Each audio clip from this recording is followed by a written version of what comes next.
G'day everyone and welcome back to the shed. I've been doing a bit of paint prep on this international truck door and it was a pretty sad old door. It's not rusty in any way. I've had to do no real welding repairs apart from a brace repair I've done up the top, but I'll get that in a minute. But it's had quite a lot of accident damage over the years and it's had the mirror torn off the door at some stage, so there's been damage to that bolt hole that had bent the panel right in there. This one's fine, but there's a couple of little ripples there that I'm not really worried about because the mirror bracket sits over the top of that. And I would say in the same accident, it's had damage where something sort of dragged through here and put a crease in the door. I've pulled that up, but more recently, and I would say this has happened after the vehicle has been off the road and it was a wreck in someone's yard, it's had some damage in here where something's hit it, and I'd say it's when they've moved it with another machine or something like that. Something swung around and hit the door in here and also up in there. To repair this dented area in here where it sort of had little sort of like knuckle dents in it all over the place, I've welded little pins on with the dent removal system, pulled them up with a slide hammer, worked around them with the panel hammer, and I've got the skin back to being tight, but there's a few little waves and things in there, so there's a skimmer filler across it to repair that. And I've done it in stages. I picked on the worst of the repairs, and one of the dramas you get when you're working with old paint on a panel is sometimes you don't know where there is filler, and this gouge through here, I didn't know about it until I started working these areas here and grinding the paint back to put the filler on it. Now, this one is not a high-class restoration by any means. This is more a repair, put the vehicle back on the road. So I haven't gone to the point of paint stripping this completely back to bare metal. I'm painting over the old paint in a lot of places on the whole project. And where I've put filler on, I haven't even gone to the extent of putting epoxy primers on there. Now, there's a lot of debate out there on the internet now about the value of epoxy primers, and straight up, it's the best you can do. If your budget can afford it, I highly recommend it.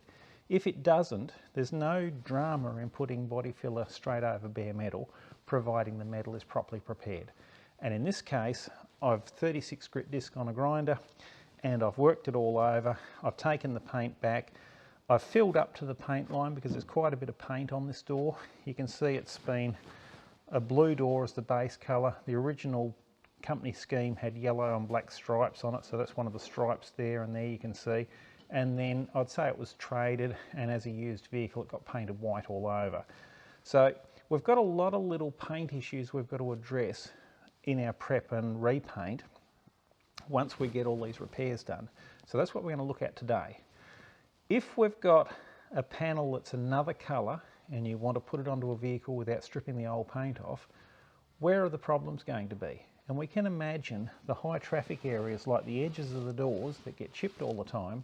We can paint over those and you get a tiny little chip that bumps a wall, car park dent, something like that, and it's showing a, well, greatly different colour through your top coat. So on all these jobs, I will always sand the perimeter of the door all the way around back to metal. And when I prime it and paint it, I will wind up with a surface that is protected from the elements, it's got proper paint on it, but if it does chip, it's only going to chip back to the primer or chip back to metal, and it's just a simple touch-up to repair it, but I don't have this other colour showing through it. We've got another problem area where you run the risk of chips showing the other colour through is around the key barrel and around the door handle. So I will always strip this paint out around here. Now you might think that I should have used a chemical stripper at this point, well, prior to this point, because otherwise the filler's going to get taken away with it. But I sand these. I'll show you a little trick in a minute for actually stripping this paint out. But when we look at it, we've got the key barrel was just masked when the vehicle had the colour change. So we've got the area around there where there's a little bit of a paint ridge come up there. There's actually a little bit where the paint's flaked and it's showing the yellow paint through it. But we've also got the area behind the door handle in here where it's quite rough with the oversprays blowing up under there. And I don't mean rough as in the practice it was done, I mean rough as in the surface texture. So when you were actually opening and closing the door on this car, you would sense that there and notice that there. But also, because the door handle was there in the previous paint job, this won't have been sanded properly and it won't have adhered properly. So if we just gave this a quick sand now and paint it over, we run the risk of it wanting to delaminate and flake. So stripping this area back to metal makes good sense. And the other area I like to do back to metal on this application is around the window openings. Now you can see on this door there's wear and tear chips in the paint, and once again they will show back to the other colour. We've also got, where the quarter vent window was in here and masked, we've got a high paint build area where it's come up against the rubber and made a little TP all the way around. So by stripping this area around here, we can prime it, we can paint it, and it'll come up 100%. But what we'll do now is just have a look at that little door recess and see what we can do. Now back to our paint next to the filler. All of these areas that are exposed here have been sanded really quite well, because you can see I've gone back to the blue before I've let the filler run over it. Now being a 2-pack paint, this is a completely cured surface that we're working on, and providing it's roughed up enough, the filler will actually stick to that just like it sticks to an epoxy primer, and we've got the paint underneath it. All these big areas I have ground and roughed the metal up before it's happened. At this stage the filler's only been sanded with 40 grit. I'm going to finish it with some 80, but I'll blow a guide coat on first, and that way I'll be able to see the 40 grit scratches, and I'll be able to keep sanding that until it's all smoothed down and they're removed, and we've lessened the chance of any sink back into those grooves and having a line show through our paint. These areas over here, I've sanded this, the primer's starting to show through this white paint here, but that'll get sanded further yet. It's got quite a thick high build primer layer on it, so I can sand right into that and bring that right down, and once again this area here will sand down with that. It'll be smooth all the way across, so that'll work. So back to our little disc and cleaning up the inside of the door handle. Naturally, if we get a disc and we start grinding in here, even if we've put it on a smaller backing pad, it's going to want to cut gouges into the metal just on the edge of the disc. So the trick is to cut some little V's out of the edge of the disc. So if we just take little triangle cuts, what we're aiming for is to just break the edge of the disc so that it's flexible.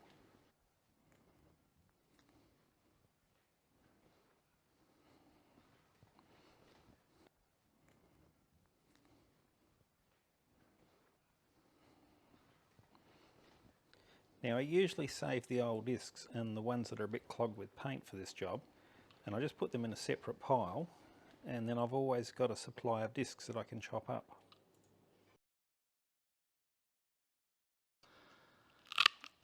Now this works very well around the inside of the door jambs, and I'm going to blast the inside of this door, get rid of all the blue paint off it.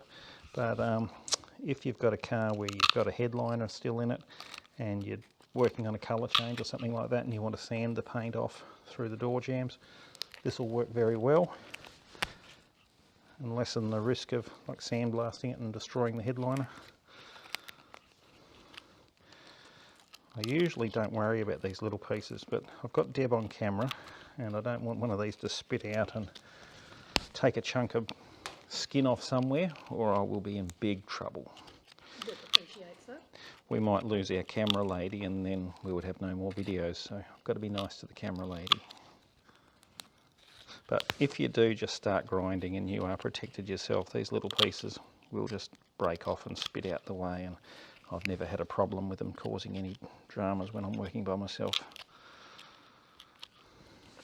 Now this is my old pair of tin snips that I have been cutting discs with for years, and that's all they do. It's not my good snips, and the jaws are really quite worn from the years of cutting abrasives. I've tried this several ways. I've done them with just cutting slots on an angle. This seems to work the best. I think what actually happens is, get rid of that bit of rubbish, these edges as they spin around form little hammers, and that breaks the paint up when it hits the paint, as well as the abrasive on the surface. So I'm just using a smaller backing pad on the grinder. That fits on there like that. It is a 3M disc. All my abrasives are 3M. I use them exclusively. So we're going to want some hearing, some eye and some breathing protection for this job. So we'll get Deb suited up as well, and then we'll be into it.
So we've had a little short period of grinding there, and we've got most of the paint off, and naturally the problem areas are going to be around these little recesses where the door lever goes in, but with care we can work our way around it.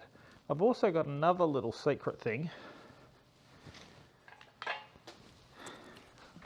and it's just simply the same grinding boss, but I've had this one for years and years and years, and it's just worn the diameter right down, and I can reduce that little star-shaped disc even further, and I can use it for getting into these spots here.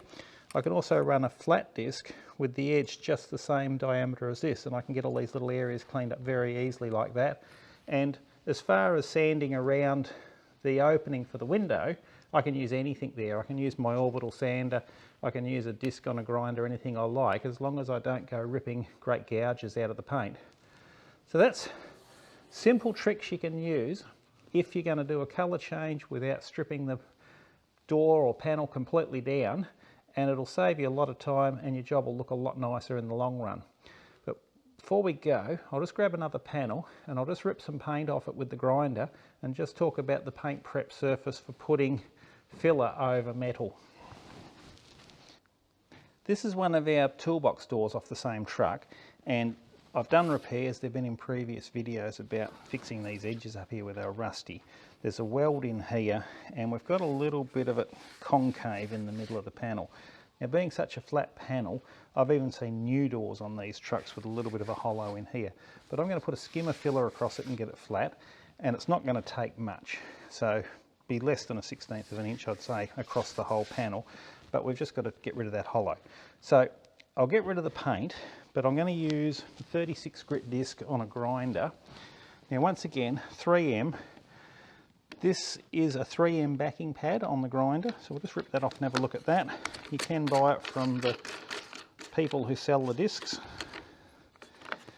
and that just goes straight onto any grinder arbor, and that's a 3M part in itself. So we'll put that on there.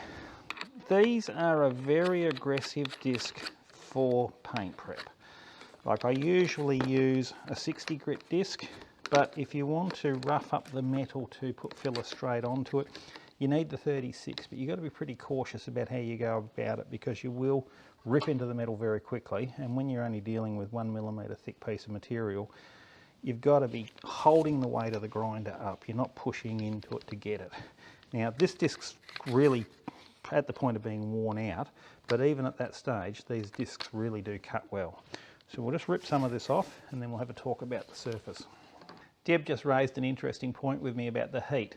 Yes, we've got to be very conscious of the heat of grinding. It can cause problems as well with the panel, and this being such a flat panel over a small area, if we just start ripping into it and get the panel warm, we will create waves in it. So once again, no pressure, just let the disc cut as it goes, and the idea is to get rid of as much paint as necessary. It doesn't all have to go, but looking at the panel, the size of it, it's going to be easier to rip it all off, and we want to leave the metal nicely textured so that our filler will adhere to it well and stay there forever.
We've got a nice textured surface here. Now that would be good to put filler straight on that.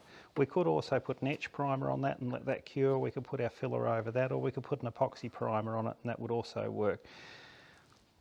If you look at doing large areas of filler over an epoxy primer, you've got to be aware that each time you sand the primer, you're going to be sanding the surrounding epoxy primer. There's no cure for that. You will wind up with some filler over bare steel somewhere on your job. Yes, it is much better if you put the epoxy primer underneath it. Is it absolutely necessary? No, it'll work without it. That was a very worn out disc, and I'll just grab a brand new one and just show you how aggressive they are, and we'll rip another section off and we'll look at how the metal comes up with a brand new disc on it.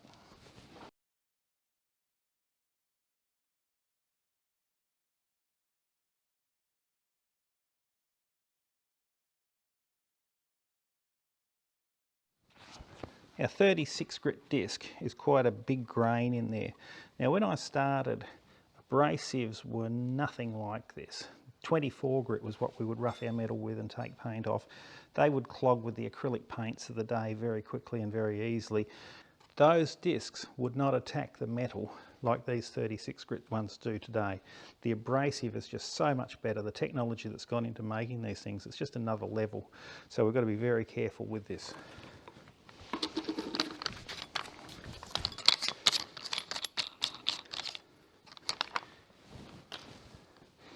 If you're looking for it by name, it's a 3M Cubitron. Let's try that again. If you're looking for these by name, it's a 3M Cubitron, and this one's the purple one. This is the latest generation, and really bang for your buck. There is nothing else out there like it. They cost more, but because they last so much longer, they are cheaper than buying the cheaper discs. Sounds like an advert. Sounds like an advert, but I can't rev these things up enough. They are just so good. We don't get paid about them. No, we don't get paid at all for this. Freebie for 3M.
On the first pass over it, I was actually holding the grinder up off the surface and just letting the edge of the disc rip the paint off, and as you can see, it just tore it off so easily with a brand new disc. When I came back, I just put the slightest amount of pressure on it, and I've made this really roughed up texture. Like, that's really quite a non-skid surface there now, and any polyester filler is going to stick to that a treat and work beautifully. There's a few simple tricks that'll make your project come out a little bit nicer in the end. Stay safe, guys. We'll talk to you soon.